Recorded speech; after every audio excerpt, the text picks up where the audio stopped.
Good evening, everyone. I'm Nisha from NPTEL IIT Bombay. I'm truly happy to welcome to you for this star session.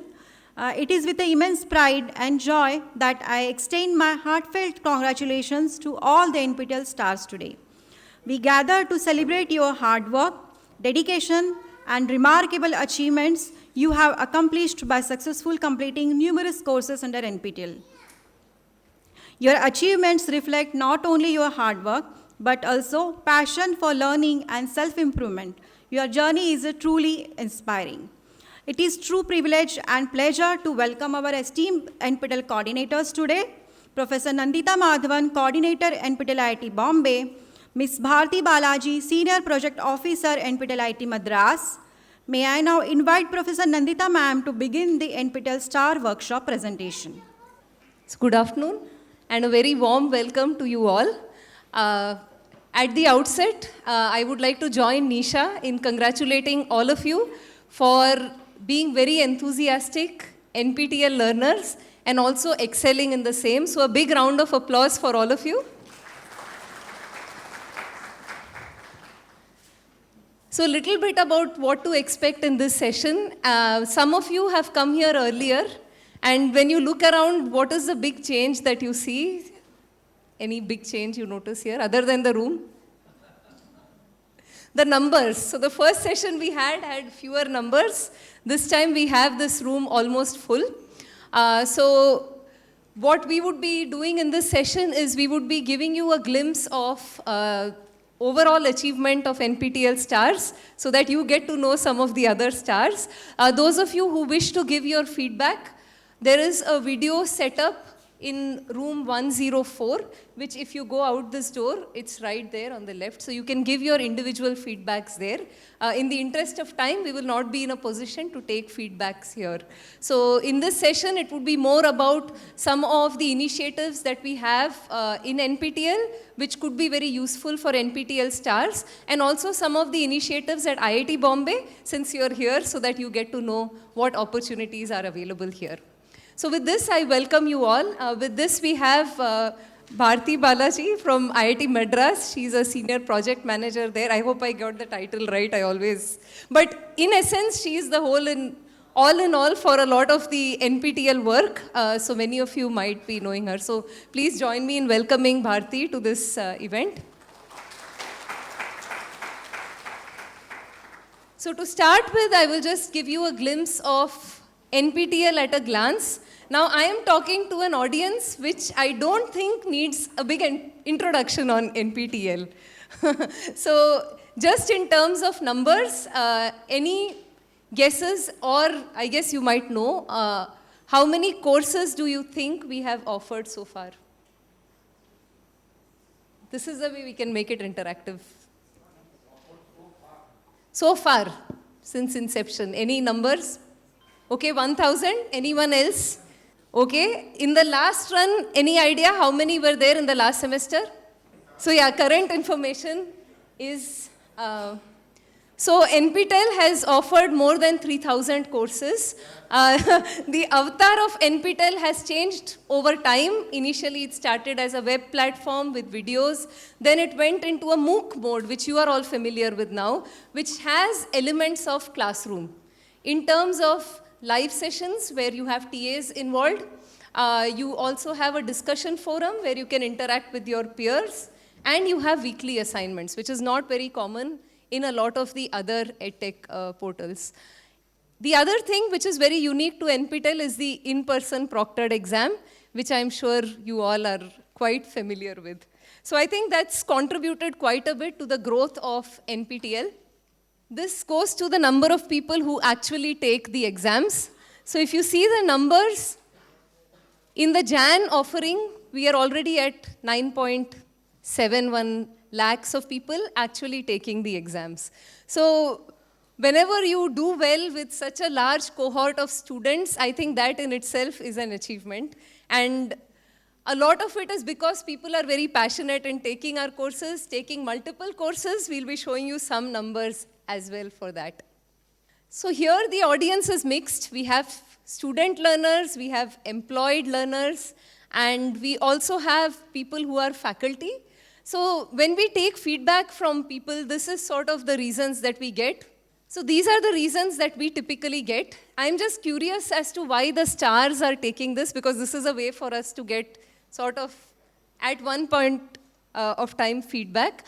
So if you can just, with a show of hands, tell me how many here are actually taking this for getting a job. I know the faculty population here is very large, but among the student cohort, how many of you have taken these courses with an interest of getting a job or internship, with a show of hands? One. No. So one thing which we pride in all our institutes is that the classrooms are very interactive. So be very free to raise your hand. So students, how many of you were taking this to get a job or an internship? Okay, great. And then for research, I'm seeming to, yeah. For research, now I see some faculty hands also coming up. And credit transfer. So large proportion of students seem to be taking this for the credit transfer. Preparing for competitive exams. To learn how MOOCs work. I think many of you can give a presentation on that now. To update myself with knowledge in this field. So that's a huge proportion. So it's interesting that, thanks for your feedback, many of the students were maybe started off taking this for credit transfer, but also looking at internship opportunities while taking this. I will skip this part because I think most of you might have seen that now we have live support for problem-solving sessions with the PMRF TAs. So coming to all of you who are stars, there were two domains, categories of stars that were introduced very recently, which you all know are the mega stars and the champions. And as you can see, within a year, we already have quite a few of the mega stars and champions. This is just to give you a feel of the total number of NPTEL stars out there in addition to you. So you will get to, in a way, know these learners as well. One thing which I said is unique about the NPTEL program is, as I said, we have the assignments, we have an in-person proctored exam, but I think what is very unique is the connect with learners. We often as teachers say that, I have a large classroom. It's more than 100 students. I don't get to know my learners that well. Right? This scale, if you remember the number of people taking exams, we had talking about 9.7 lakhs, etc. So there needs to be some mechanism for such large online portals to get to know their learners. So this STARS is a way for us to get to know you. Otherwise, a lot of times online things, you are sort of an anonymous entity taking these courses in your homes, offices, hostels, and not getting to know the other learners and the people who are offering this. So these events are for us to know you, you to know us, and also for all of you to get to know each other. So that's sort of another unique thing about the NPTEL STARS when it started. When it started, there were the initial categories, and now they have been expanded. I don't know who came up with the names for the categories, Bharti? Evangelists and... So IIT Madras came up with a nomenclature. So we have evangelists, now mega stars, champions. If you see, even with the domain scholars, there are close to 2,000 people who are domain scholars. Any domain scholars here? Excellent. Any of you who are not aware of what the domains are about? Okay, so we will talk about what the domains are about in a bit, and also for those of you who haven't taken the domains, to consider what it can offer you. Okay? So again, this is the split of the number of NPTEL stars with respect to the years. So as you can see, the ones that have been newly introduced are the mega stars and champions, and already we have quite a few of those. Domain scholars have been around since 2019. The idea why this was brought in is when people are anyway taking a lot of courses from NPTEL, if they are taking courses in a particular specialization, I think a lot of colleges associate with the term specialization, why not give them recognition for that? So the domains came up within areas so that if people have taken these number of courses, they get a domain certification, which I'll just show you in a bit. So what you get is, I shouldn't be stopped from maybe, I think the most popular one would be the data science one. If I want to learn more about data science, me being from a chemistry background, that shouldn't prevent me. So I can try to learn with basic courses and try to get a domain certification in data science, which is one of the most popular. Yes? Yes, so we will look at that because it's like a curriculum. So that's the standard format for domains. Just like you have a curriculum, there are core courses and there are elective courses. For you, you don't have to decide these because these come predefined for you. So if you want to pick a domain, you will know that you need to take these courses compulsorily and then what are the electives you need to take. We also have the discipline stars, and these are the disciplines that you see. It's interesting if you see the diversity in the disciplines. So of course, CSE is very, very popular with almost 7,600 people there. It's interesting that we have people take up now law as a discipline because these courses are quite a bit. Our domain has now been introduced with agriculture courses, so we have significant number of courses within these disciplines as well.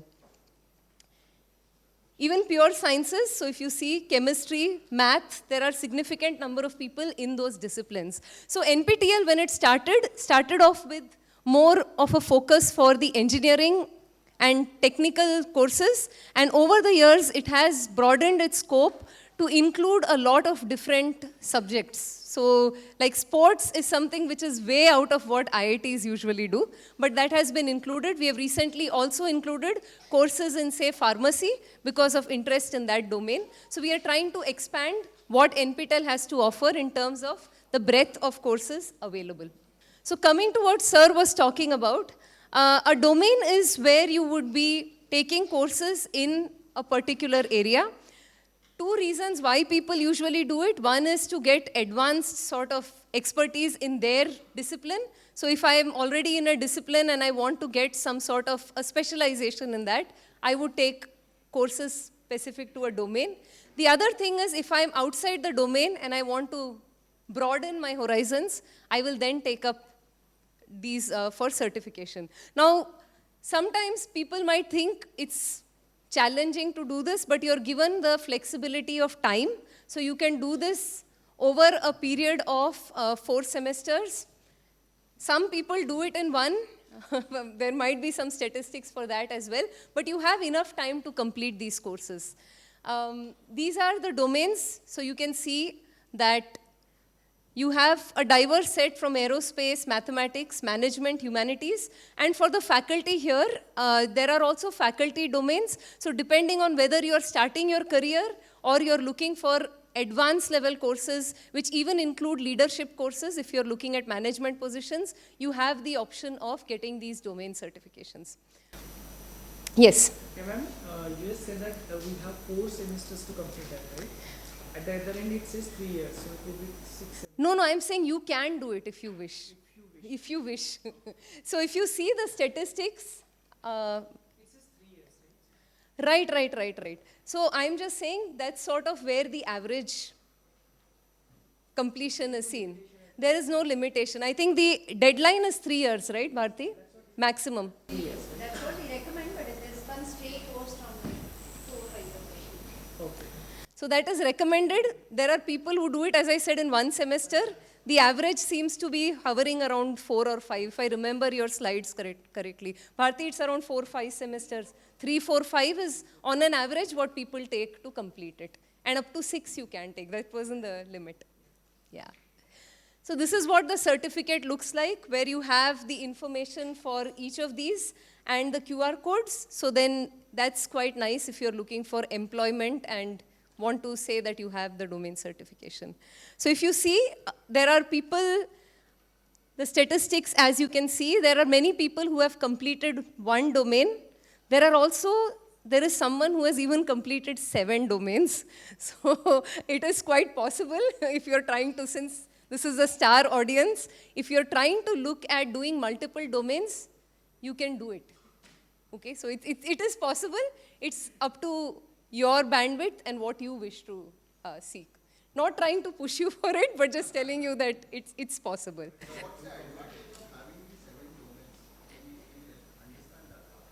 I'm guessing the one person who did it might be able to tell you, but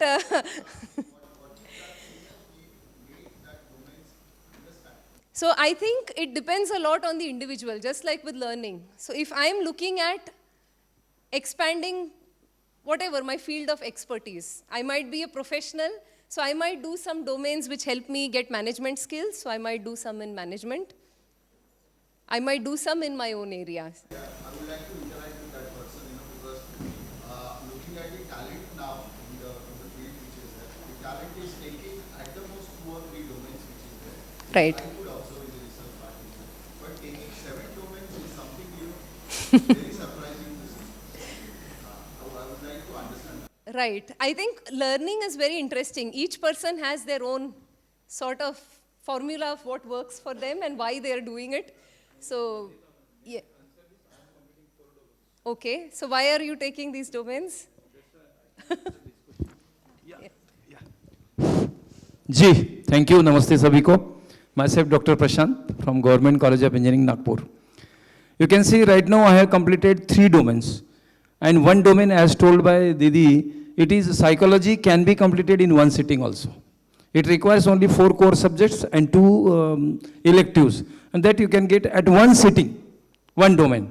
And myself from civil engineering, so I completed environment earlier and this time construction technology, 3.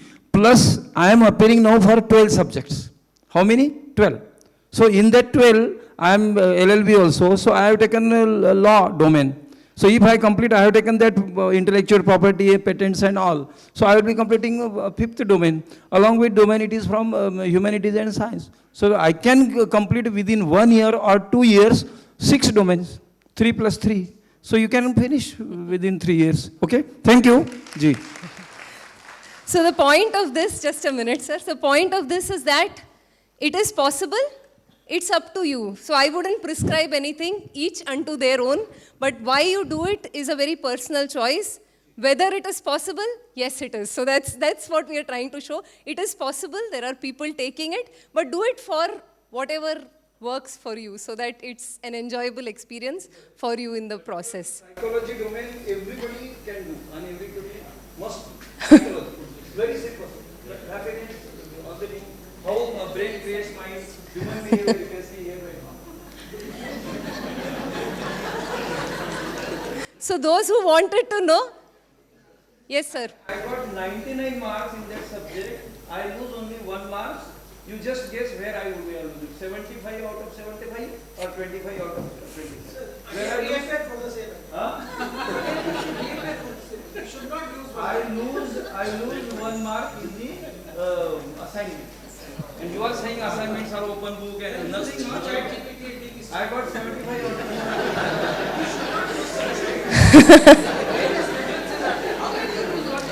75. So those of you who wanted to know the domain experts, we have, so you were asking about wanting to know the person. This is someone from Hyderabad who has completed 7 domains. And it's actually quite remarkable and motivating for the youngsters. If you see the demographic of people doing domains, this is for the students here. You'd see that a large proportion of people doing the domains are faculty. There is quite a bit in it for the students as well, because you get a specialization if that was not offered in your college. You can always get it through our portal. And you might have already completed some courses already in a particular domain. So all you need to do is take those additional few, and there it is, you have your domain. Because most of you are taking large number of courses, you can do it in a more focused manner so that you get added benefits. So that's what I wanted to highlight mainly for the students, so that they also are motivated to take up domains. So this is what I was trying to say earlier. Typically, you would see that people take around 4 semesters to complete the domain. That's where the peak is. Of course, you can take more. This, as I said, in one semester there are 5 people, may not be recommended, but then it's ultimately, as I said, learning is something which is each unto their own. So these are again the domains. As I said, very popular are the CS domains, the faculty domain, also the humanities and social sciences, like sir just spoke about the psychology domain. So they are quite popular and many people take these domains as well. So now coming to the West Zone stars. So as you can see, we have people here who we have a mega star. I don't know, is Yashovardhan. A big round of applause for sir. He has been coming for the star meeting since we started it. 3 years, this is the 4th meeting that we have. So sir has been coming for both the SPOC workshop as well as the star workshop. And we'll also have your picture in some time, sir. Not only myself, my students are also coming and they are also stars and disciplines. That's why I told that teachers should appear for the exam, the students automatically will come. And he was also here last time, if I remember correctly. It's good to see that you see you here every time. I think, how many courses are you promising for any? In my video, I have promised 80, but I am crossing that 85 this semester and maybe completing 100. Please have a seat here. And now completing 85, so I will be spill over. Thank you. Thank you, sir. So 60 khatam ho gaya. So this is sir ka, so these are all the star categories that sir belongs to. Is Manik Deshmukh here? Please give a round of applause for him as well.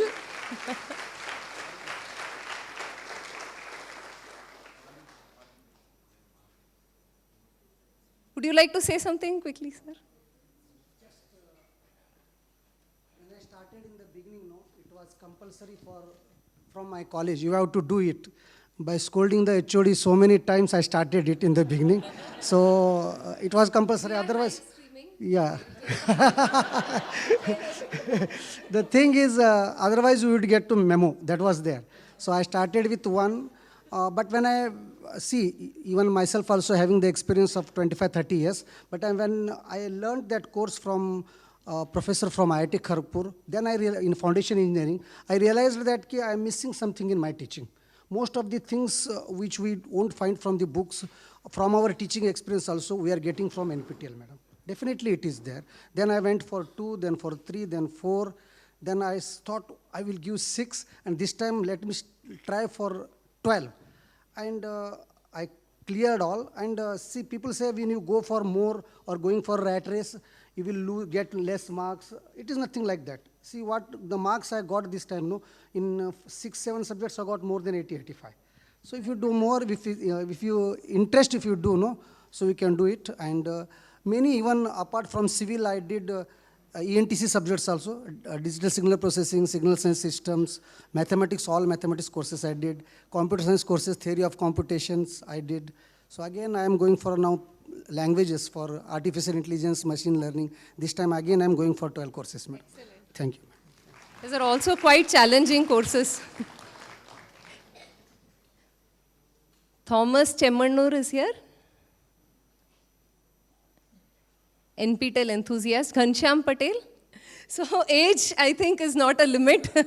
We also have, I think, so these are the pictures you can see of the NPTEL megastars. We have a person here from the West Zone. Also the superstars. Is there anyone here from Mumbai? It's interesting that we also have people from abroad who are NPTEL stars. So it's worldwide, I guess, the enthusiasm for the courses. This is from the students, so I see a good distribution in terms of, so you see a good distribution in terms of the region. Anyone here from the West Zone? It's difficult to recognize some of the pictures because I don't know how old or new they are. Yeah, I think their star event had 1,000 people or something attend. Yes. I'm just curious, ma'am, you just shown us that at the age of 68, someone did that, and it is so nice to know. Just to get an idea, are we even tracking that who are the youngest students Yes. from the school? Youngest, Youngest one? oldest. So the youngest is actually a 5th standard student, 10 years old, who did a design thinking course and then did some soft skills course. And mom also studies, dad studies. Like a family, they'll come, they'll give NPTEL exams and they'll go. So there is a 5th standard, 7th standard, 8th standard. We have many students who do courses now. So we don't want to. In fact, we have been saying we don't want them to get into this race at all. School children, let them be school children. This is not courses for them. And yeah, parents should not now start that, okay, now start earning IIT certificates. Already madness for IIT is there, that's enough. Let's not do this also for school children is something we are saying. So we track it. Yeah, we track it, but then it's not like we want to focus on that particular thing. In fact, there were some schools who said, oh, we want to make it mandatory for 11th standard, 12th standard, let them start learning from IIT. We say, why pain them? 11th and 12th, they're already doing. It's enough, you know, let them be, they'll go to college. And that is okay. That but, is fine, but sometimes yeah. with the IIT label, it then becomes like a becomes race. like a race a bit. The oldest learner, Was very nice. Oldest was actually 89 years old. And she was a homeopathy doctor from Chennai. And during the COVID time, 89. Yes, 89. So December 2020, she came and she gave 2 exams, German 1, German 2. And the interesting part was her husband was 91. And he came to drop her off in a car. And, you know, he came to pick her up again. So, and the best part was we met her husband and everything. And she really was behind the faculty to say, I've finished German 1 and 2, you give me German 3, now I have to study. The faculty tried to say no, this, that, but she was just behind. Every week one mail she will send. Finally, he did German 3 for her. And she finished that also. She came again, she wrote an exam for that. She went, so she is there still. We have to get somebody more than that now. I just wanted to share this, like my son, his name is Soham, and he appeared for Python for data science. He's a 10th standard candidate, and he has become NPTEL topper. And he has his own vision that by the time he completes his 12th, he will be actually getting around 5 semesters. 1 semester already finished, Python for data. He has become NPTEL stars. And his aim is to, he has again registered for this semester as machine learning, and he want to become a domain certified by the time he complete his 12th. So that's the reason that question was asked, ma'am. Right. So we had an NPTEL star 10th standard student at IIT Madras meet. Okay. 10th standard student who's completed 6 courses already, a star. Had done 4 courses last time and he was there in the meeting. He was the youngest star we had there. Any school kids in this meeting? Nobody. Just curious. Maharashtra still sane. 10, Let's keep it that way. 11 live. 11th, 12th, anyone? First year? Don't be shy, students. Basically, his aim, ma'am, he is targeting to complete his AI domain certification along with the data science domain. So by probably both the domain certification will complete. It'll be a little difficult, so... Maybe let's see. Yeah, let him take it easy. Yeah. Thank you. So coming to the distribution, if you see with age, yeah. My request to you, it is possible for us to update the list of NPTEL courses which are eligible or which are preferred to the students for particular age. For example, as I mentioned that from standard 5 to 6th standard student completed this course. So like that it is possible to us to prepare one list on the website so that ये सब अपने बच्चों को NPTEL के आगे Maybe from first year onwards, we will do it for school kids. The thing is, we would like to encourage these courses for older kids. As madam was saying, let younger kids enjoy. So we'll open the floor for discussion in a bit, because I would like to talk about the opportunities that are available for NPTEL stars. So I'll move ahead. You can see sir's picture here. Highest number of course takers. So I think again, so these are highest number of course takers who are also certified. So there are opportunities for people to collaborate with NPTEL. The current courses are being translated in local languages. So this is for, it's already spoken, we spoke about it in the workshop earlier. So for college faculty, there is a portal where you can upload your demo. Do you want to quickly talk about the translation, if faculty would like to? Yeah. Give, or is it only open for SPOCs? No, it's open to anybody. So in fact, we have been reaching out to the faculty who have just done any NPTEL course and been passing it, or even stars and all that.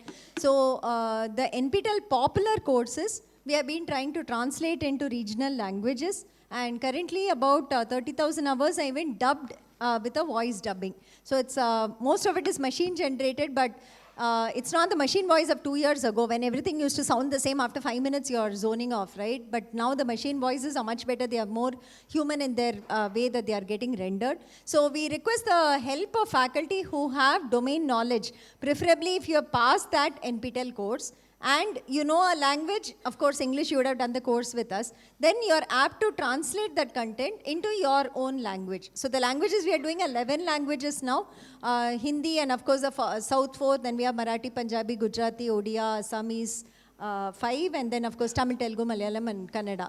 So we try to focus on Hindi because it will kind of capture the entire North Belt, but the other languages too are the focus of the ministry. So the ministry has been telling us, saying, translate all the courses into the regional languages. Definitely the first year courses where students from native languages school, right, non-English medium schools have to transition to colleges which are English medium. So to help them out to do NPTEL or even other courses, they have been emphasizing on the translation effort. So if you go to our translation website on nptel.ac.in, there'll normally be a form there which says that if you want to translate, you can submit a form, we'll give you a sample. You complete the sample, somebody will, quality check that, and then we approve you as a translator, and then we kind of assign courses to you.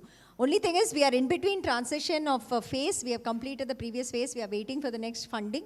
Once it comes in, I think we will also actively approach you all for it. So anybody who is interested as a faculty and would like to do it for a course that is in your domain and for a language that you are very comfortable with, most welcome to participate in this activity and be a part of NPTEL in this way also.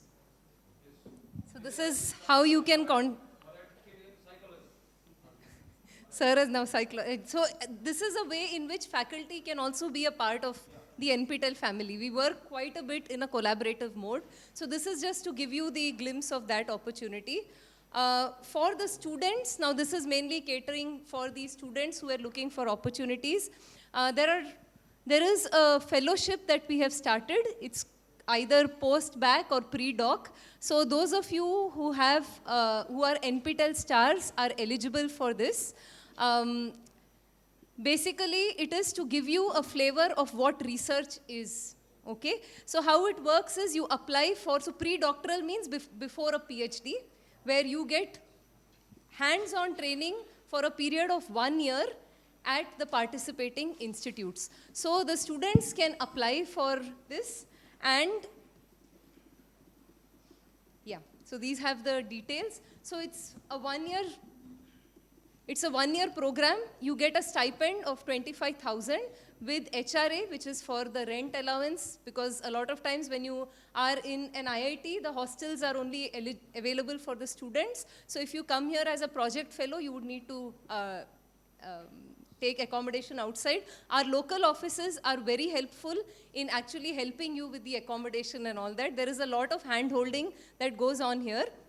A contingency of 1 lakh is given for carrying out the research. This will be in a particular research lab, so you apply for a particular project, and then there is an interview process, and if selected, you get to come to that host institute. So this has worked out very well. You spend 1 year in the institute. This is a list of the people who have availed this opportunity. At IIT Bombay, we have currently Do we have the students here yet? You are here yet. So when we started last time, there were 3 positions that were offered. This time there are 12 positions that are offered. So we have these students who are coming in, spending time in our institute, working at a particular research lab and getting an experience. Would you like to share your experience now? So, hello everyone.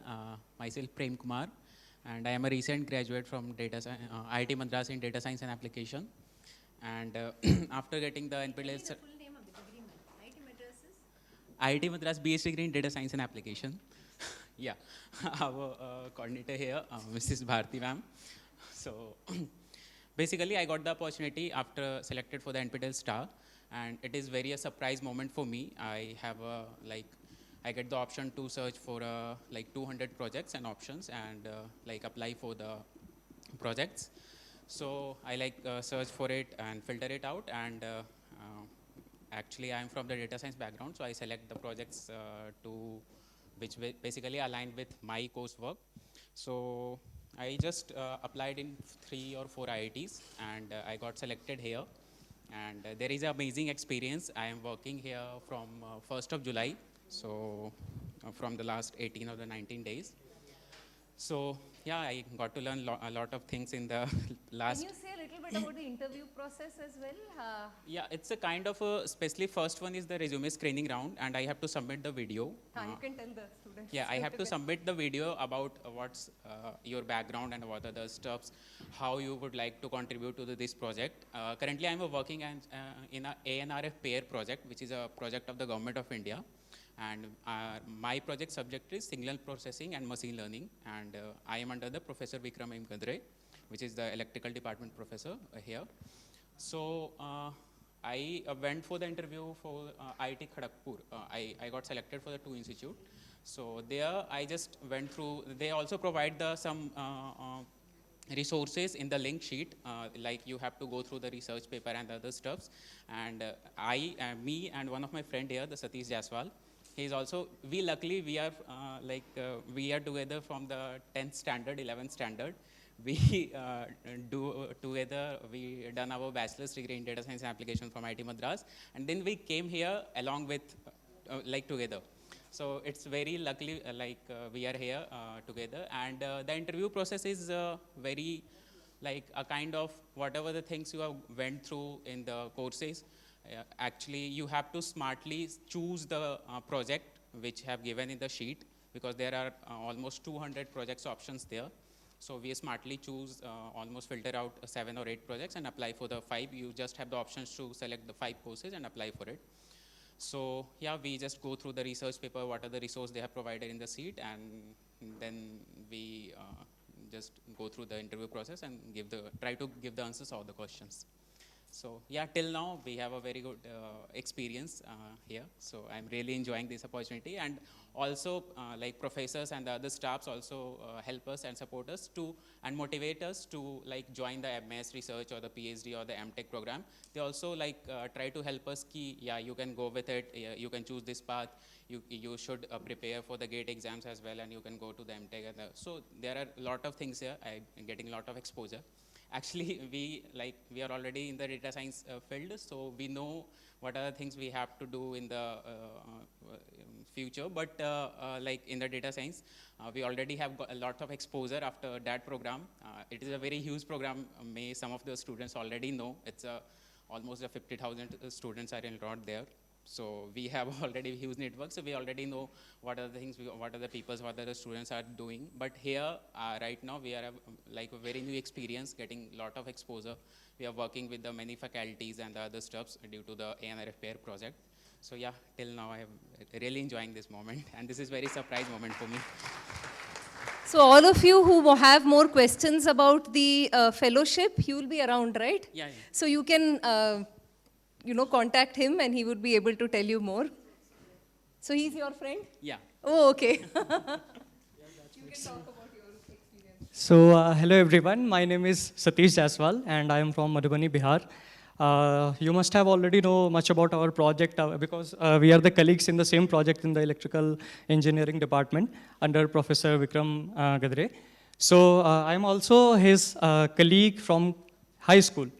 So we have started our journey together after class 10th. Then we got admission in IIT Madras BS Data Science program. We completed it together. Then after that, we thought that we should at least give 1 year for us to actually explore the area of researches. Like before entering into PhD or MS, there was a opportunity from NPTEL, like you can do NPTEL post-baccalaureate or pre-doc research fellowship. So in that 1 year, you will get the enough experience, like you should either go for research or not. So we are from data science background. That's why we have joined the electrical engineering department here, and our project is about the signal processing and machine learning. So actually, if you join here, you get the motivations because definitely you are working under one of the best professors, not only in the college but in the country, right? IIT Bombay is one of the top IITs in itself in the terms of IIT. So definitely you should opt for more courses, you should explore more.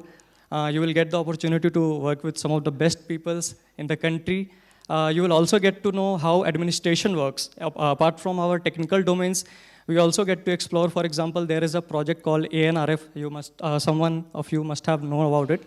Anusandhan National Research Foundation. So that's a 144 crore project, and we are also the part of administration for that project also. So you will get to know about that also, that how big administration work, how you have to collaborate with all the other institute like NIT Goa are our partners, COEP Pune are our partners. So basically the main point was to explore as much as you can whenever you can in your field. And I think Prem has already given all the information. There is a story behind it. We actually don't know about what are the things we are getting after the NPTEL start. We don't even know after selecting the 4 courses in the single semester and pass out, and then we will get these kinds of opportunity. Actually, like we have to finish our credit requirements within, we have a trimester in the college. So we have to finish the credit requirements in the same semester, or like you can choose pursue two credits. So we actually have the options to choose the 4 courses, NPTEL courses, and also we took 4 courses in our college. In the same semester. Yeah, in the same semester. So we have nothing to lose. We every friends and just say, yaar pagal ho gaya kya, itna nahi ho payega. But we just say, yaar, we have nothing to lose. We just select it and then we will do it. Just try to do it. Let the things what we can do. Like managing your main core courses, that is already enough. That is already hectic. And apart from that, you have to take 4 NPTEL courses along with. Yeah. So we were not even aware of the fact that there is a term called NPTEL Star. And then this NPTEL post-baccalaureate opportunity was something that... we are just planning to go to the industry or sit for the placement. But we sat for the gate, we were preparing for MTech. But this research opportunity came as a surprise in our life. And right after joining this, I can say... currently we are seeing future in it. Yes, one more thing.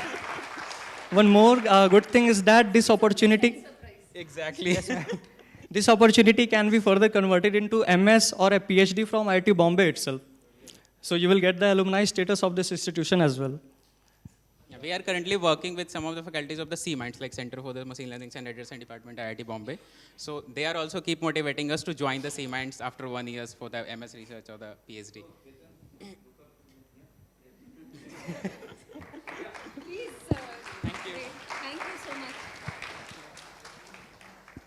I don't think I need to speak more about the program. I think both of them did. In the civil engineering department. Yes, you are an intern, right? No. Okay. He's from civil department. Yeah. Hi, Hal. Yeah, one more thing. Like we are the graduates right now after completing the graduation. So the eligibility criteria should be at least the graduation complete. You have to complete the graduation. This is a full-time job, kind of a job opportunity, or is age limit maybe ma'am will. Yeah. For some of the post-baccalaureate opportunities directly from the institute have age limit criteria, but for this NPTEL opportunity, there was no such thing, I guess. Right. In the sheet, all the... Yeah, we have applied in the March. We have completed our graduation in the April. So... Exactly. So, but I'm not from civil background. I'm from geography background. My name is Aravind. I'm from a class 2 town from Tamil Nadu, Bhavani. Oh, I did my Bachelor of Science in Geography, then I did my Master of Science in Geography, and then I also did 1 year interdisciplinary fellowship from urban from Indian Institute for Human Settlements. Just to upgrade myself, I did a course from the NPTEL called like remote sensing and just, yeah, I'm more interested in geoinformatics and tech wala. So I did course from this NPTEL. I didn't expect this, I will get this kind of fellowship. I didn't even know whether there was a fellowship or internship opportunity.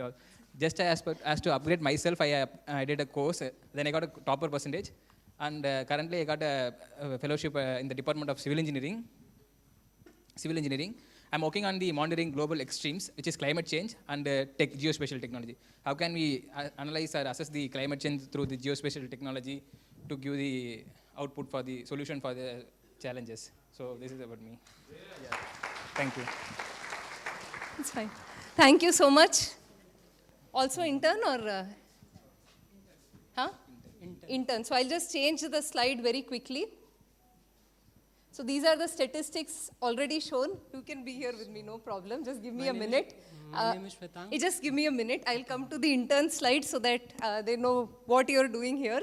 So this is a summary of the post-bac fellowships across IITs. You needn't do it at IIT Bombay. It could be at any of the institutes. So students, if you want to figure out whether you want to do research or not, this is the opportunity for you. There are 3 of them here.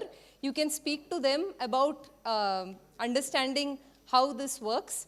We'll come back to the conference since he's here. Can you actually tell them about the internship? I'll put the slides so you can see as well. I just passed my BTech. Yeah, I just completed my BTech this year in mechanical engineering. So I took a course from a professor here in design of mechatronic systems from Mr. Prasanna Gandhi sir. So I was one of the toppers in the certification exam, and because of that I got offered an internship here. And I came here in June month, on 2nd June. So it is a 12-week internship. It has already been 1.5 months here. So it's all been a very good learning experience for all over. And I also got a hostel here till there was availability. So the NPTEL office here, Bharti ma'am, they all helped a lot. So it's actually very good learning experience, and everybody can explore if you are eligible for it. Thank you. Thanks a lot. The internship is slightly different. It's a shorter program, which you do either in the summer or winters. That we do mainly because of availability of accommodation. It's difficult to get accommodation, so people use PG accommodation. But then Bharti has been very good at arranging for hostels for these students. And the idea is to spend a couple of weeks on campus getting a flavor of what research is about. This is open to all students who top a particular course. So you are available of the internship opportunities, the students here? Yes, no? So do explore these. Now that you have, you are stars, you have also been toppers, there are opportunities for you to actually look at research options if you are interested in it. So if you have done well in a course, you do have the option of being called for an internship. We'll open the floor for discussion in a bit. So the mode of internship is now mainly in person. And for students also, I would suggest that is a better experience because you also get to interact with other faculty and also get to know the facilities that are there at the host institute. For the faculty, I think I missed the slide. There is also the conferences. Yeah, I was trying to get to that slide. Oh, I skipped it before the internship, no? Yes. So this is an opportunity which is available for all stars. You get support for attending a conference, and typically to present a paper at a conference that is validated by in our criteria. So what you'd see is these are conferences that are hosted by IITs, IISc, NITs. For the sciences, we have ICERs, or it can be on education because T4E is a conference which is also now coming up in December, which is in the domain of education. So we provide support for you if you want to present a paper in these conferences. You want to add anything more, Bharti, on the conference support? Okay, so this is the process that you follow. So you apply, there's a review committee, it's self-explanatory. The procedure is also available on the website. So if you need any information, you can go to the website. The NPTEL team will review your proposal, And if you're eligible, you will get support for the conference. But it's important, A, that you present a paper, and B, that it is in one of these conferences hosted in one of these institutes that we have specified, so that it's validated. For us, it's easier to decide. Rather, for them, it's easier to decide. I don't think there are numbers. You want to? Yes, for the internships, the stipend is 15,000, and for the other 25,000. Plus HRA, I have told them that. Anything else that you wish to add, Bharti? These stories are available online if you want to see the stories from other stars. And for you to share your stories, please visit room number 104 to record your stories so that we can share it on our portals for others to be motivated from you. I see some of you are wearing the NPTEL star t-shirts as well. So this is an inspiration for people across various age groups if they are thinking of, how NPTEL can benefit them. So that's about it from my side. Bharti, you want to add anything else? So again, this is sort of information about opportunities available to NPTEL stars across the various IITs in terms of conferences, internships, and the pre-doc fellowships. And you can interact with any of them to learn more about these opportunities. So with this, the next part of the session, as I told you, would be about telling you about other opportunities that are available at IIT Bombay. With this, I hand over to Nisha, who will do the honors. We have a discussion session from 5:30 onwards, so where we'll be taking feedback and having a Q&A. Okay, thank you, ma'am. Thank you for the informative presentation. Now, it is my honor to welcome Dr. Usha Ananthakumar, Dean of Education Outreach at IIT Bombay, showcase educational outreach activities. Dr. Usha Ananthakumar is a professor in the area of decision science and quantitative method at Shailesh J. Mehta School of Management, IIT Bombay.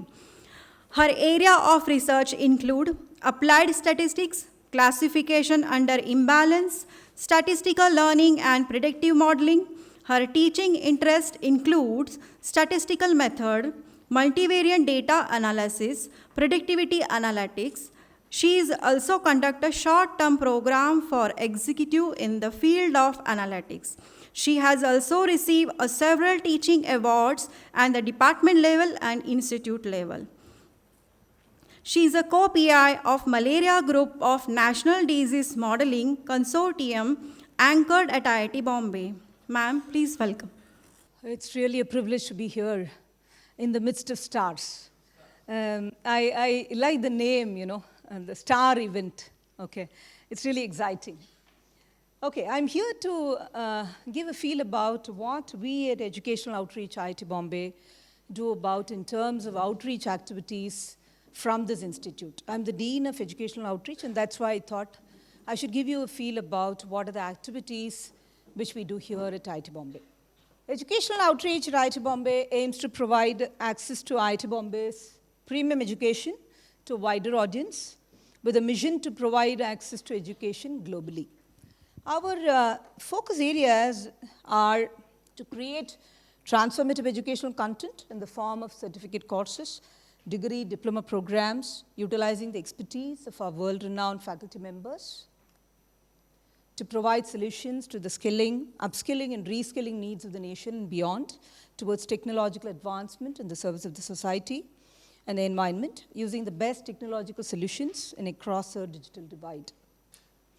To work with other higher educational institutions and provide access to world-class educational content for academicians and students, to bring forth new relationships with the industry and strengthen existing ones through industry-oriented outreach programs. Also to drive IIT Bombay's global outreach by curating programs for international learners. So if you see, there are various wings of educational outreach, so as it shows. I'll be talking about some of those in detail today. So we have CE and QEIP, which is a traditional kind of a program. We have GYAN, which stands for Global Initiative for Academic Network, where we call people from across the world to give lectures. And NPTEL SWAYAM, you know about it, C Deep, I'll talk about it. And there is a center for alumni, and we also have a school outreach program here.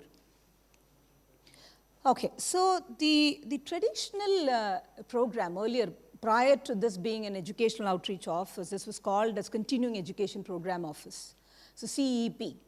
So here we offer a wide range of continuing education programs, which are typically short-term certificate courses.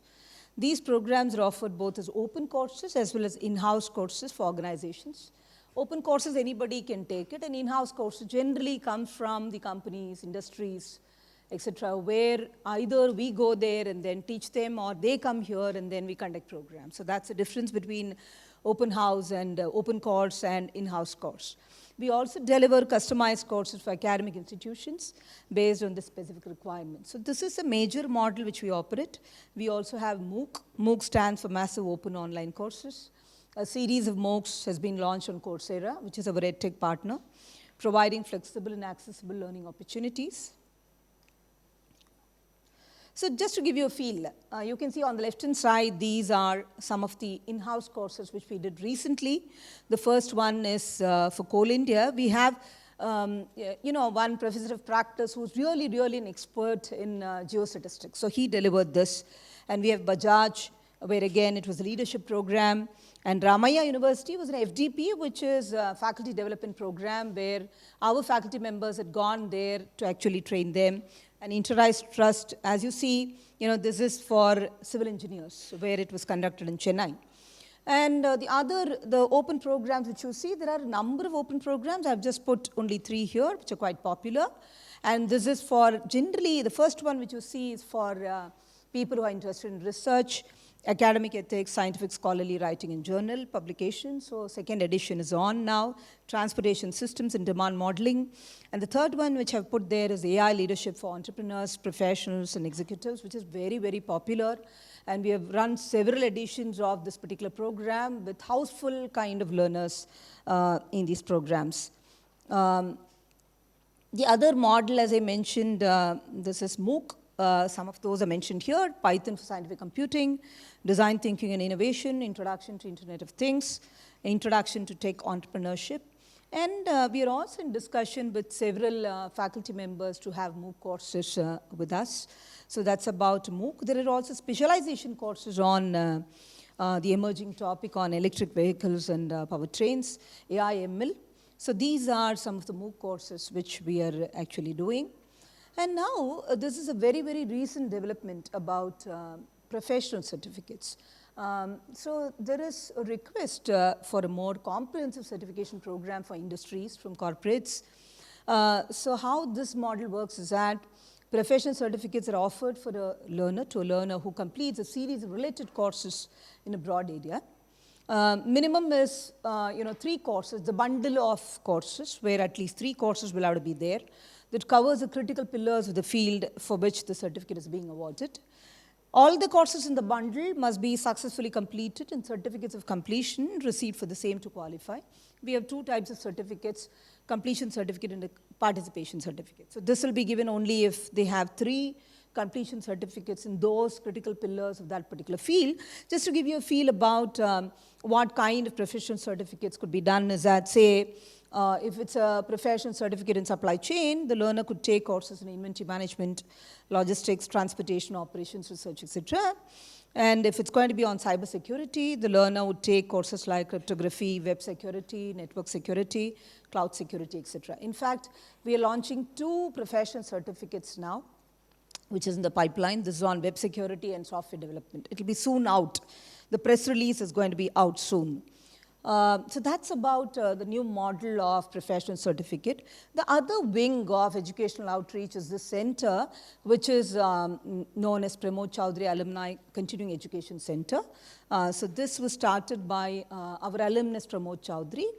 And recently we launched these programs which you see: statistics for decision making, the art of storytelling through movies, and about EV. So this were the recent programs which were offered, and we are also in discussion with several other departments to offer various programs. The ones which are coming up soon are energy auditing, EV charging systems, and AI, ML, and mathematics. So the speciality about this is that this is specifically to upskill our own alumni on the emerging topics. We offer courses exclusively for our alumni at discounted prices. Okay, so one level up. This is postgraduate diploma, which is a hot topic of the institute now, where this got approved maybe 6 months ago. So this is a diploma program. The model of this program works like this. This is a 36 credits program, largely made up of six credit program. So 6 into 6, that makes us 36. And there's a self-paced kind of program. Minimum is 1 year and maximum is 3 years.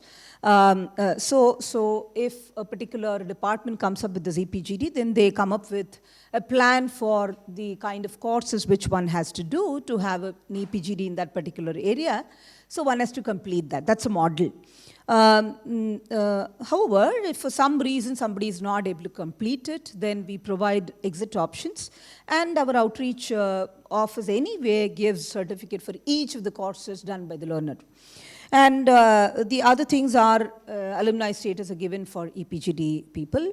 And graduation ceremony at IITB campus. So the ones which you see there are the recently launched programs. The first EPGD program launched was Artificial Intelligence and Data Science. This was launched in October 2024. And for the first cohort, 2 courses are already over. And in fact, when they had come here for proctored exam, the picture was taken. The one which you see on the rightmost is a picture which was taken when those people, learners, had come here to give their exams. So good part about this is that for the second cohort, which is going to start in August 2025, the next month, 180 registrations we have, and it's closed. The registration is closed. And third cohort also, the registrations are in full swing, which will start in 2026 January. And the other programs launched e-mobility, where this is going to start by end of July this month. And interaction design, again, this is going to start by August. And computer science and engineering, there's an EPGD, which will start by September this year. So there are several EPGDs which are in the pipeline, which would come soon. The other one level up is Master of Engineering. So this is a degree program. So where we have got an approval from the Senate. And here, this is 66 credits program, where EPGD is 36 and this is 66. And it's a self-paced program where 2 years minimum and maximum is 4 years. Again, there is an option for a 12 credit research project, and alumni status and graduation ceremony at IITB campus are the features of this particular program. However, we've not launched any of those programs as of now, but it would be coming soon. Now, we also cater to international learners. International Immersion Program, where students from overseas colleges attend a theme-based immersion session on campus. One such international immersion program, which we conducted recently in March, was on innovation and entrepreneurship, where 72 students from UCJC, Madrid, Spain, had visited IITB. So those are the pictures which you're seeing there on the right. So that was very, very successful. The other ones, this other wing of educational outreach, the one which you see here is CDEEP. This stands for Center for Distance Engineering Education Program. And what you see there are our CDEEP studios. So CDEEP provides support in terms of video recording and production of online courses. And we also have instructional designers as a part of our educational outreach office who are upskilling our own staff in terms of post-production capability also. And NPTEL and SWAYAM, I don't need to tell you, you know better than me. So there's a joint venture of IITs and IISc, and we do have an NPTEL office for which you people have come here. So this is about our NPTEL part of it. Okay, the other very important segment of educational outreach is school outreach.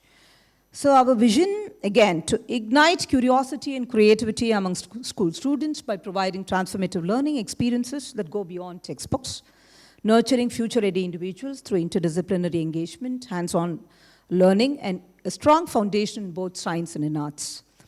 The mission is to extend IIT Bombay's academic and creative excellence to students from grades 8 to 12 through experiential learning, to build a community of educators, mentors, and learners that fosters critical thinking, collaboration, and innovation, to empower teachers with cutting-edge training and resources aligned with CBSE and NEP 2020 goals, enabling them to lead the next wave of educational transformation, to create an inclusive, interdisciplinary space where knowledge meets imagination, inspiring students to pursue their passions and become catalysts of positive social change. So we believe that we need to cater to school students, which is very, very important. So in that context, we have various wings. So one is reaching the students straight. The next level is reaching the teachers who can train these students. One level up is principals. Why not we give awareness sessions to principals so that they take it seriously and probably they train the teachers and teachers in turn train these students. So coming back to the students' level of outreach programs which we've conducted, or the program formats first, we have a day scholar program which is non-residential, where hands-on workshops on campus for students. So we generally aim between 8th to 12th grades, featuring lab visits, faculty interactions, and theme-based learning in STEM, design, and sustainability. The other format is residential program, where it's an immersive 2 to 5 days camps with thematic learning on all emerging topics as you see, peer collaboration and exposure to campus life, designed for deeper engagement and experiential learning. And we're also, the first two we've already done, the last one, it's in the pipeline. One-day campus immersion program, structured campus visits, where schools bring students to IIT Bombay for lab tours, demos, and interactive sessions aimed at sparking curiosity and real-world exposure. Of which, the first two formats, recent ones which we have done, are here. In June, we conducted a makerspace summer workshop, which was very, very exciting and very successful. This was targeted towards 9th to 12th standard students. This was a hands-on summer program where students built their own autonomous bot using tools and tech under IIT Bombay faculty mentorship, because we have makerspace workshop, the labs here, which we do for our engineering students also. So that lab was used to train these school students. So the salient features include immersive hands-on learning experience focused on robotics, automation, and smart systems. Participants explored mechanical fabrication, electronics, and programming to develop a fully functional robot. The one which you see was a poster which we had given for this particular program. In fact, I was there for the certificate distribution ceremony where many parents were very, very happy about this particular program which we offered to the school students. The other, this is the one which you see there. So these are the pictures which were taken during the workshop. So that must give you a feel as to how they are busy doing that. The other school outreach program, which ended in the first week of July, was Next Gen at IITB, targeted towards 8th to 11th standard students. And that's a poster which you see there. This was a model where it's an interdisciplinary summer camp introducing students to sustainability and emerging technologies through hands-on learning. So the model was like this. It was a program for 5 days where 5 departments were involved, 5 different departments of IIT Bombay were involved. And each day a particular department will take the lead and probably they'll take them around and then train in that particular whatever specialization it is. That was a model which we followed. So it was a department-led thematic days with lab visits and prototyping. It combined science, design, AI, robotics, and bioengineering, tracker-based sustainability, and it was a campus immersion and collaborative group activities were involved in this particular program.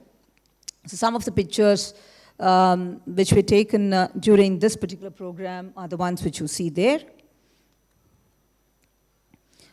So I think you will be recognizing the person who is standing there. Yeah, so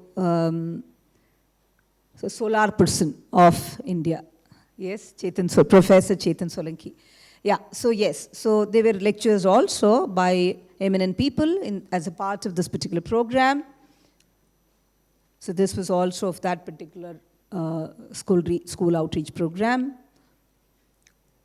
Okay, so the other one, the other initiative which we did was This was for principals, which was again done in the month of June.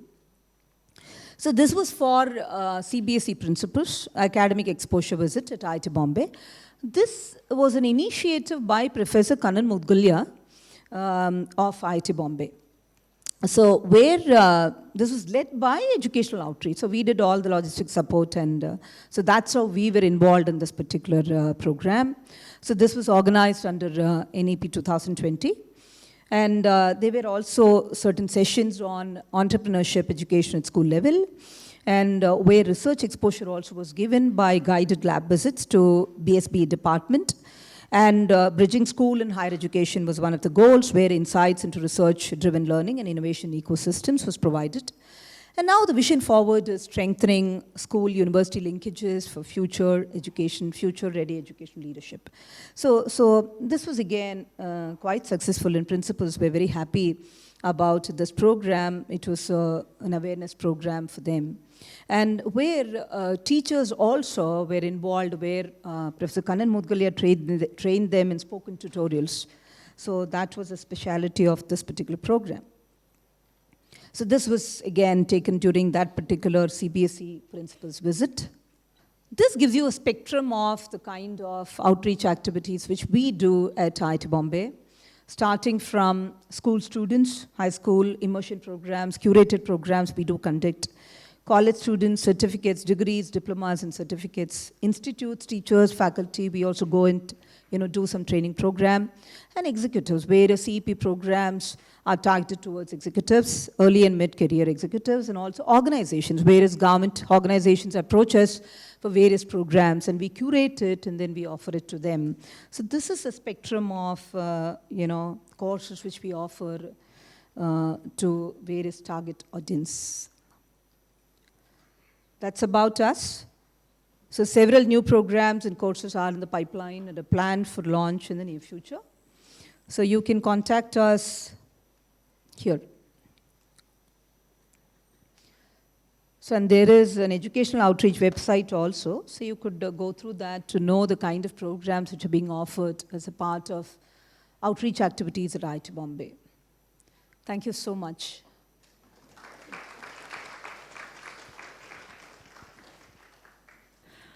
Thank you, Dr. Usha ma'am, for your insightful presentation. And I request Professor Nandita ma'am to present the memento to Dr. Usha ma'am as a token of thanks.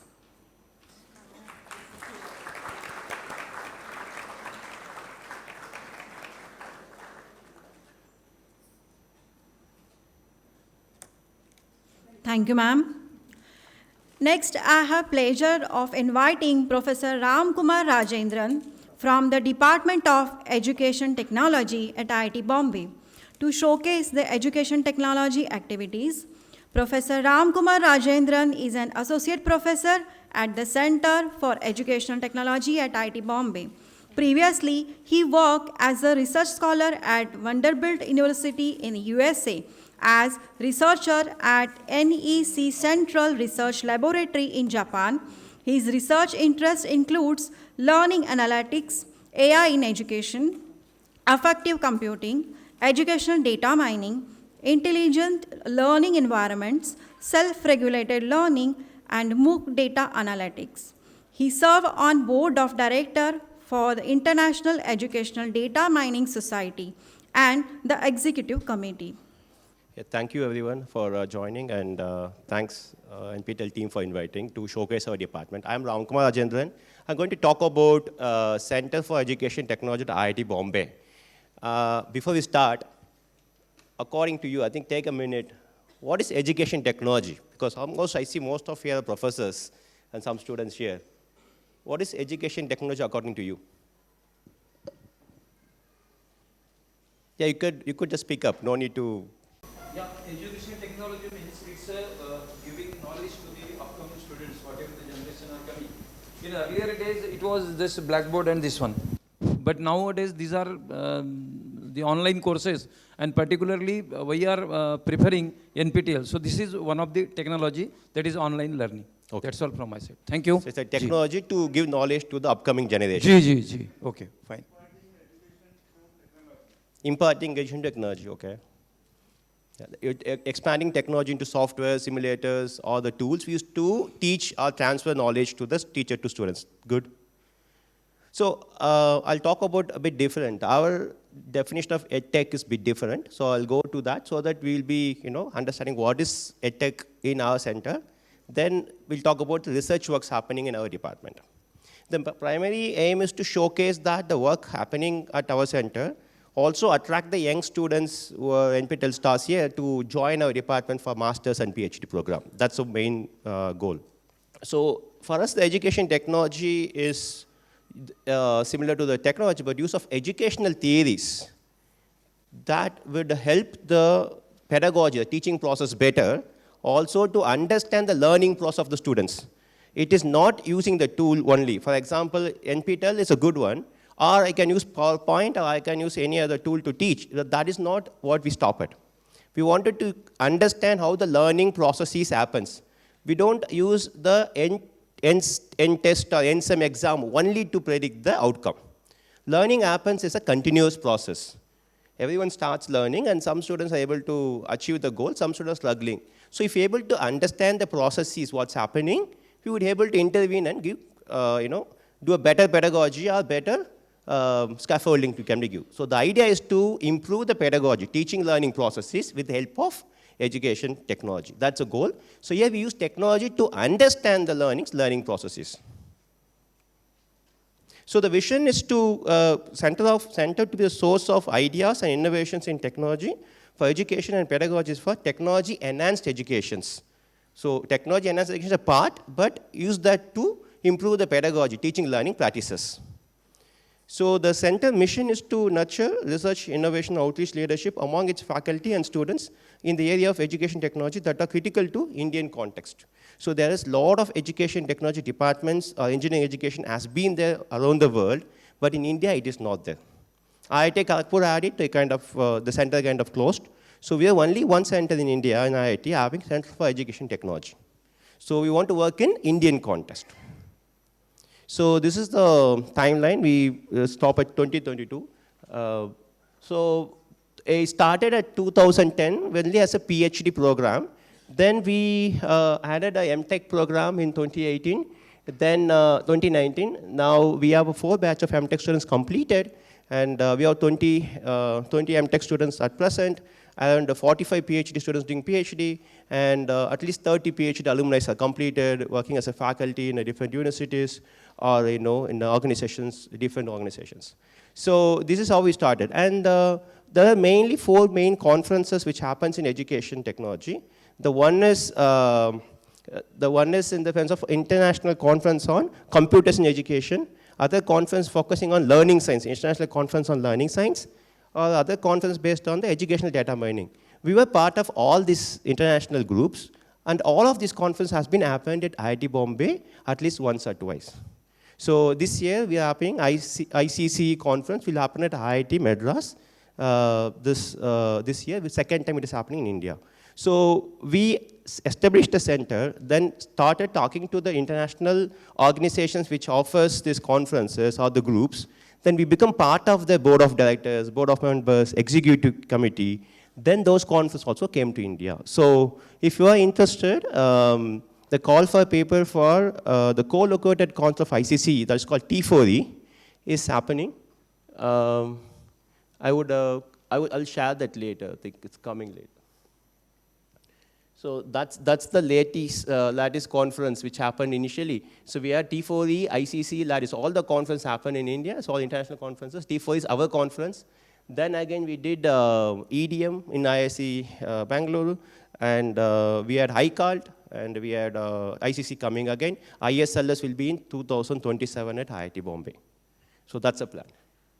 So the department works in 4 trust areas. So I said that we are interested in understanding the learning processes. If I want to understand how students learn, what is the way we can do? We can conduct exam, that is an NSEM. If I want to know how the student is learning, what is the ways to do? Formative assessment is the one, okay.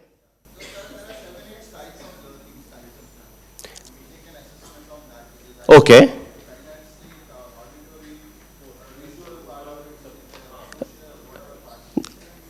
I think I agree about assessment. Assessment is exam you can do.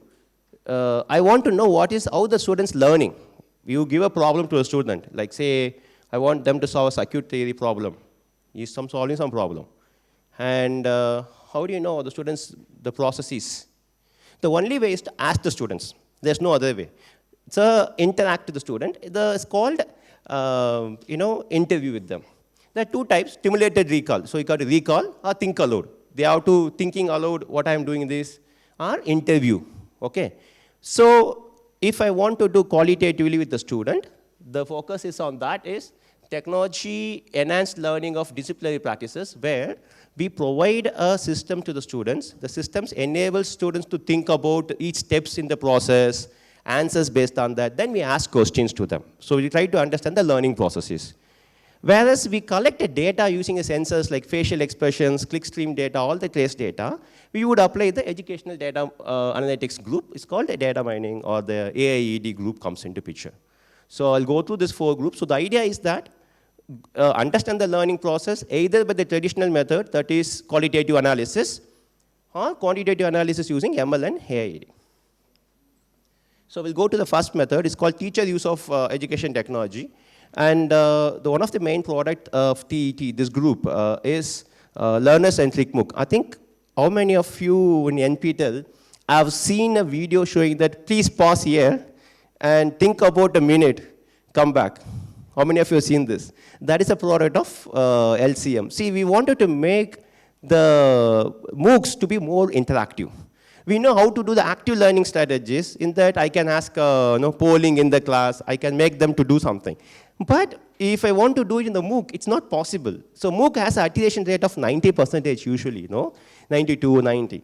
So this is the group's work saying that, can you make the NPTEL videos interactive? If you know, this is the learning, it's called a learning dialogue, where there's a small, every video have a small videos of 3 minutes or 5 minutes passes, asking them to, can you think about the answer, then click press, so that if you are following it, think about it, you will actually have a process going on. Then we have learning by doing small sum after every video, you have to solve that. Learning trajectory, you have to go and look at the feedback post of the forums, what others are writing. The assignment question is that, go and tell how many people wrote this answer today. That kind of question. So we want you to make sure to come back. This practice is what introduced in LCM. And it has been introduced, I don't know how many courses, I think more than 10 is what I know previously. And this reduced the iteration rate up to 50%, 90% to 50%. 50% students are continued when using this LCM methods. And the other product is the cascaded learning. So we call it as attain, align, integrate, teach. The major problem in the country is that all the NGOs or the organizations want to train, they cannot train all the teachers. I can train the first level of 10 teachers. That teachers has to get the knowledge, go and train the next set of leaders. So the cascaded learning is the issue. So there are a lot of issues to implement that particular process. It's not easy. I can say that we will train the 10 teachers, the 10 will go and train another 100. It would look like easy in the marketing, but in the teaching process is not easy. Not everybody will convey the same knowledge or same teaching learning process to the other teachers. That's the leaf node. So we created this model, attain, align, integrate, teach model. Here the learner will become a learning assistant. The learning assistant will have a co-trainer and the trainer. So the trainer is the person, then co-trainer, learning assistant. So they will go one step, and that's the whole model. And this is out of our teacher use of education technology group. So if anybody is interested, go and I can check it out. We can connect us. So other tools. So the whole idea of teacher use of education technology is that we want to build the tools so the teachers can use it in the classrooms or to improve the teaching learning practices.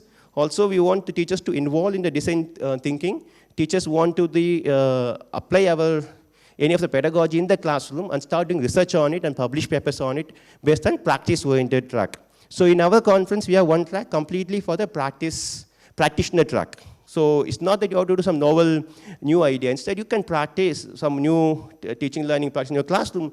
Come and share the experience with others. So what really lacking from Indian context is that we don't have enough published study results from India. You search anything, all the top results are something from the Western country. We cannot apply that in Indian context. So we want practitioners to also write paper on their experience in the teaching learning. So that's side of TUIT.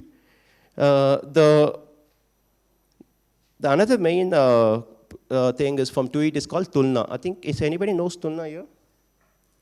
Okay, if anybody from the state government, Tulna is a very common word in state government. Tulna is the weighing scale. Tulna is the kind of a framework created from the IIT Bombay with the help of Central Square Foundation. Tulna 2.0, now second version has been done by IIT Delhi for the outreach activity. In this Tulna framework is to evaluate the educational apps. If I want to use educational apps, say I want to use some product is coming to my college, can I use it? You could go and check the framework, Tulna framework. It will have a lot of criteria, pedagogy, technology, different criteria.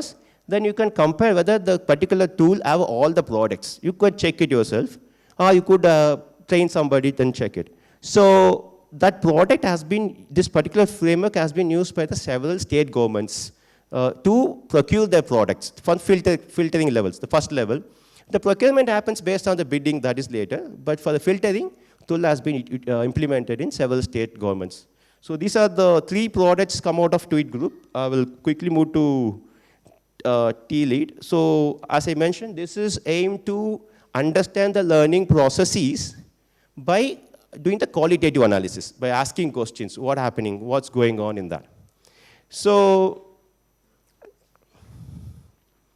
here the idea is to design some the web-based or technology-enhanced learning environments that teach us disciplinary practices in the diverse domains. In the teaching practices can be, estimation thinking, convergent divergent thinking. The domain can be in electrical, can be in mechanical. So we want to take the pan-domain thinking skills like estimation, the convergent divergent thinkings, then apply it in a different context and try to understand how the student's learning processes happens. To do that, first we come up with the system. First of all, we find out the problem in the teaching learning. This is basically driven by all of these are driven by PhD students. I was talking about all. So first the problem in teaching learning comes up. Then we try to analyze the skills. Then we design a particular web-based learning environment or framework. Then evaluate it and reflect on the design. So this is the design-based research. It's kind of iterative methods we used to follow. So these are some of the products from our students. Like here, it is about uncertainty management in the school students.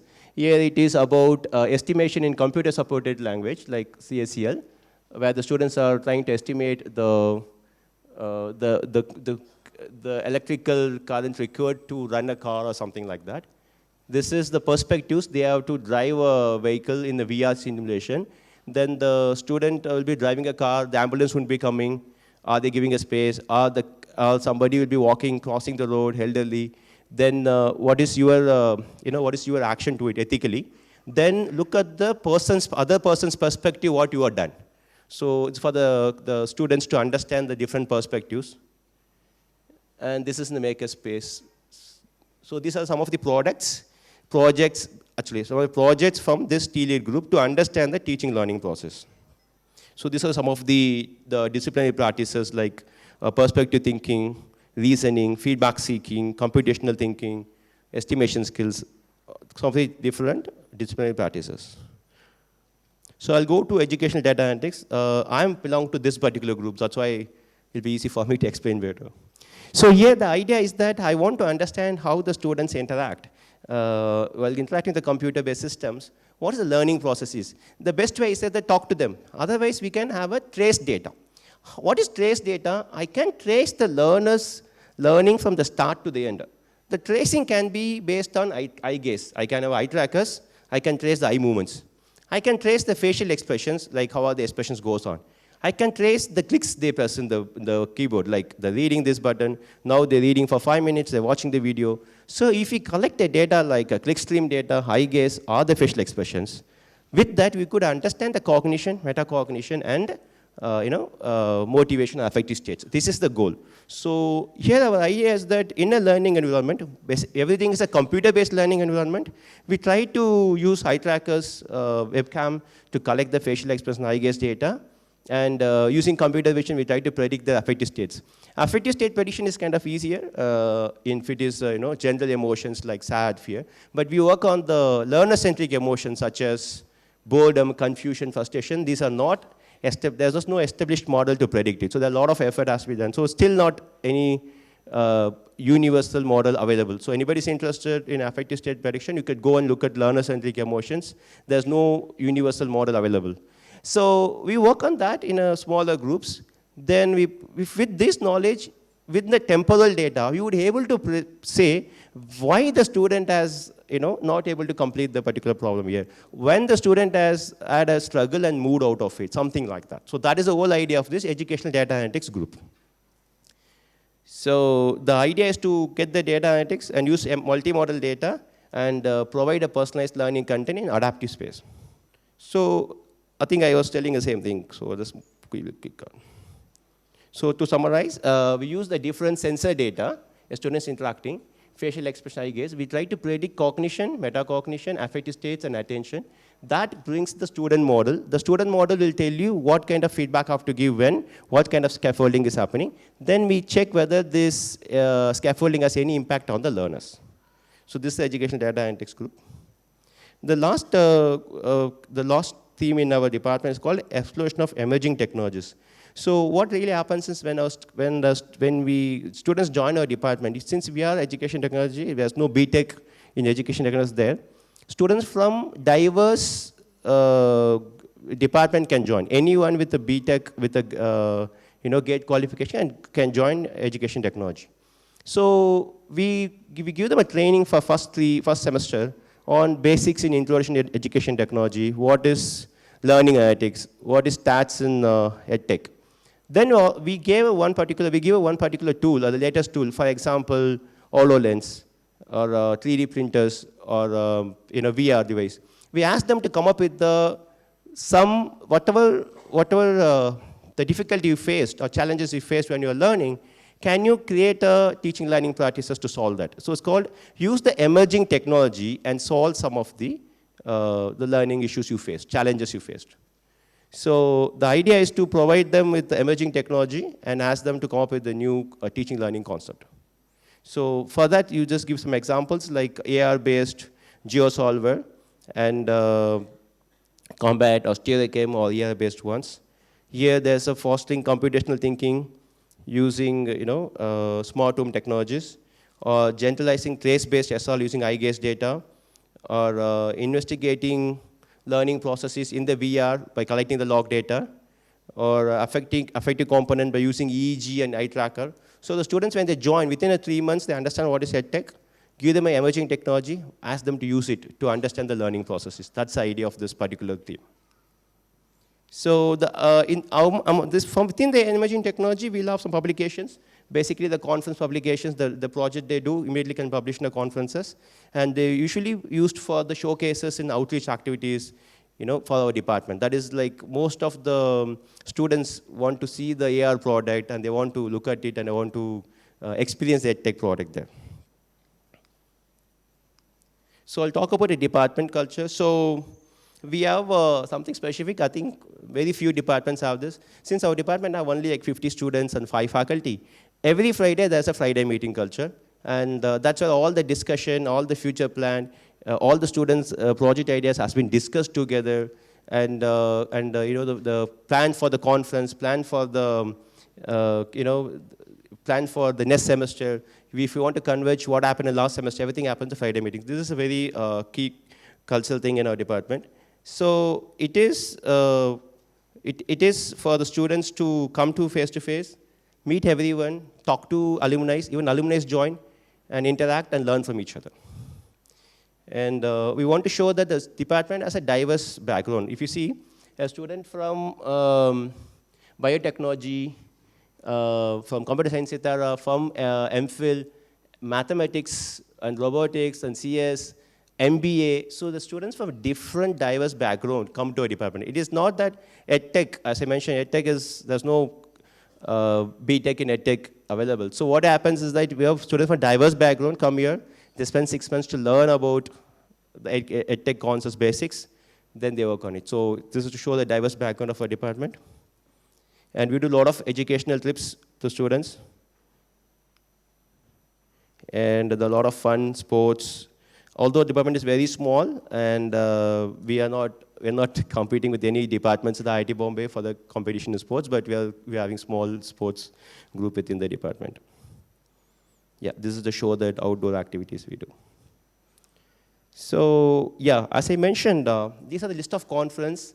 We are part of it, and all this conference has been happened at IIT Bombay. We are part of the executive committees.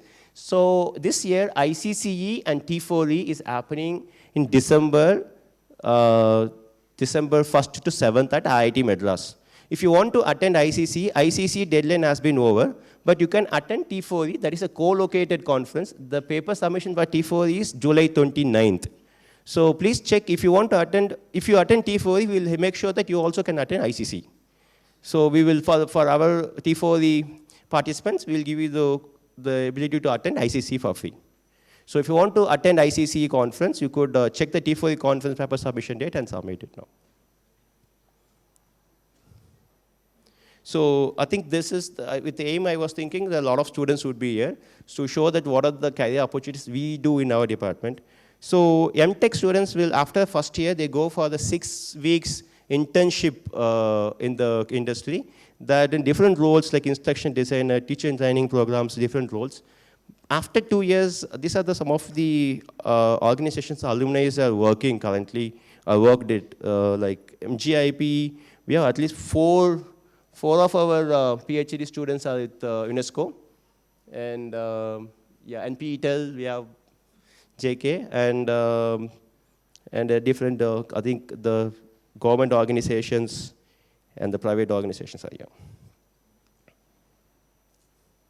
Yeah, so if you have any questions on ET PhD life and any questions, I can happy to take it now. I think that's the end of my slides.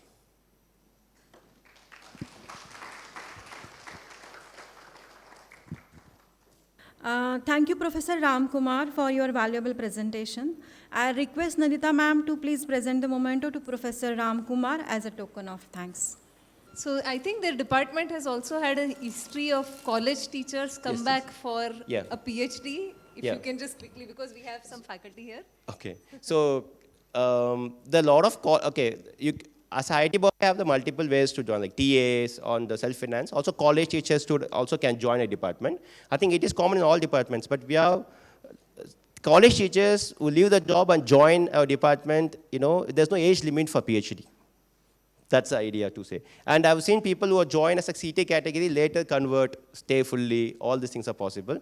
But we have a college teacher category. If you are around Mumbai, you could come once in a month for the, for the visiting a guide, and the CT category is a good option to do PhD. Yeah. Thanks. Thanks a lot. Thank you. Thank you, sir, and thank you, ma'am.